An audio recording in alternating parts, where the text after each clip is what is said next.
Part 3. Monday, November 20th. Today was the day when the science group came over to my house. I guess it was a big deal for me. I'd never had anybody over to the house except for Joey, and who knows if that'll happen again. Henry D. and I set it all up with his brother, Wayne.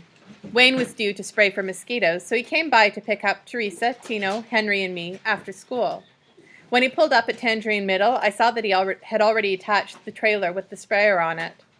We all climbed into the bed of the pickup and rode over to the Lake Windsor Downs in the open air, a fact I neglected to mention to Mom. Everything was cool when we got back to the house. I took the group in through the back and introduced them to Mom. Then I led them into the great room. Teresa looked around and said, "This is a real nice place." Tino didn't say anything. He didn't look around either. Mom followed us in with a tray of yoo-hoos and started to hover around. But then Dad came home early from the office, so she went into the kitchen with him. We dragged some stools into the alcove. I put Dad's IBM through its paces, showing everybody the different fonts, colors, and graphics that we could use. I printed out examples of the ones that seemed best for our report. Teresa studied the hard copies like she was picking wallpaper. She said things like, "I like this for the title page, but let's have it in orange." It didn't take long to design the final copy of our report. We still had half an hour before Wayne would be finished with his spraying. He had planned to do our street last, so I suggested we go outside while we still could and kick the soccer ball around. That loosened everybody up. Teresa played too. We passed the ball in a big circle. Tino showed off his foot juggling moves. I set up a goal in front of the gray wall, and they took turns shooting at me. Then, like a rerun of a bad dream, I heard the sound of Arthur's Land Cruiser racing up the perimeter road. The whole scene with Joey flashed back into my mind. I started to feel sick. I looked over at the patio doors. No one was inside. I could feel the blood draining out of my head. I looked at Teresa and she said, "Are you okay?" I just stared back at her, paralyzed with fear, while the scene rolled on.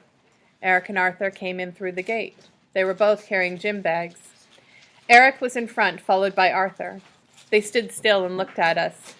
Tino, Teresa, and Henry looked back at them, but I couldn't. I just stared straight ahead. Eric pointed to us and spoke with mock admiration. "Look at this! I think it's great that these farm labor kids get to spend a day away from the fields." Arthur nodded slack-jawed. "Yeah, it's touching." I looked at Tino. He was glaring his mad dog glare at Eric. I took a step toward Tino and said, "Forget it, Tino. They're not worth it." Tino gave me the strangest look. Was it anger? Pity? He said, "Forget you." He stalked over to Eric with his fist clenched. He stopped 2 feet in front of him, totally unafraid, and said, "You're a real funny guy." Arthur took a menacing step forward, but Eric extended his hand towards him, slowly, casually. I watched that hand, mesmerized.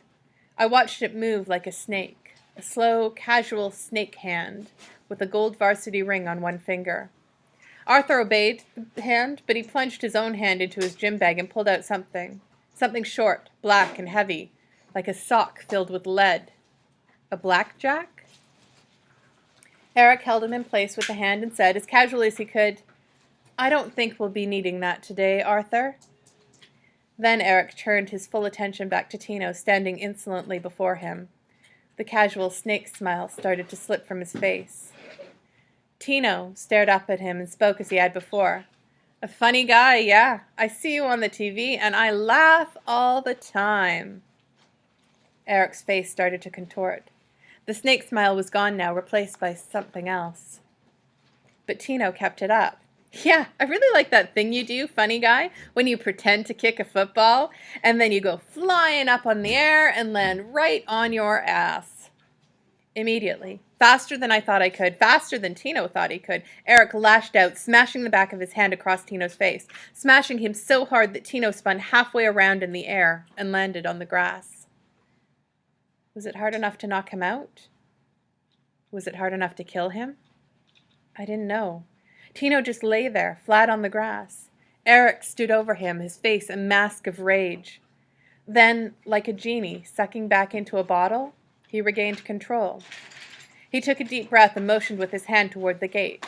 Arthur quickly gathered up their stuff and started back out. But Eric didn't follow immediately. He stopped in the gateway and stared at me, unmoving, until I dared to return his gaze. When I finally did, when I finally looked right into his eyes, I was surprised by what I saw. It was not hatred or even anger. It was more like sorrow or fear. He gave me that look, then he spun around and left. Henry and I reached Tino as he was struggling to his knees, his hands cupped over his head. I saw a trickle of blood coming down from where Eric's ring had struck him beneath the ear. I was panicked. I wondered if I should call Dad or an ambulance or the police. I looked up at the patio door, and I saw something move, something white. Out of the corner of my eye, I saw a white shirt move. Dad? Dad's white shirt walking away out of the kitchen? Could he have seen it? Could he have seen what Eric did? I turned back to Tino and tried to help him up. He pushed me roughly away. He looked around for Teresa. She was still standing by the wall. She had never moved. I heard the sound of Arthur's Land Cruiser revving up in the driveway and pulling away. They were gone. I tried to get Tino to come inside, but he wouldn't. He wouldn't talk to me or even look at me. Teresa came over to where we were standing. She walked Tino out through the gate without saying a word. Henry D. and I exchanged one pained look, and then he followed. I walked as far as the gate and watched them. They stood motionless out at the curb. Then I heard the rumbling sound of the mosquito sprayer approaching. I saw Wayne stop in front of the house, the cloud of poison still 5 yards behind him. He pulled off his ant mask, hopped out, and turned off the spray of white fog. Henry got into the cab, but Teresa and Tino climbed back onto the truck bed. They all pulled away quickly, just ahead of the cloud of insecticide. I wandered back into the yard, sick to my soul. I stood in front of the wall and replayed the scene in my head. I tried to slow the scene down, relive it frame by frame. What could I have done? What should I have done? I stared at that gray wall, waiting for some long-dead, long-forgotten scene to come back to life.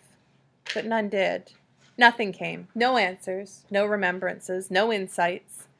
Only the choking white waves of the fog.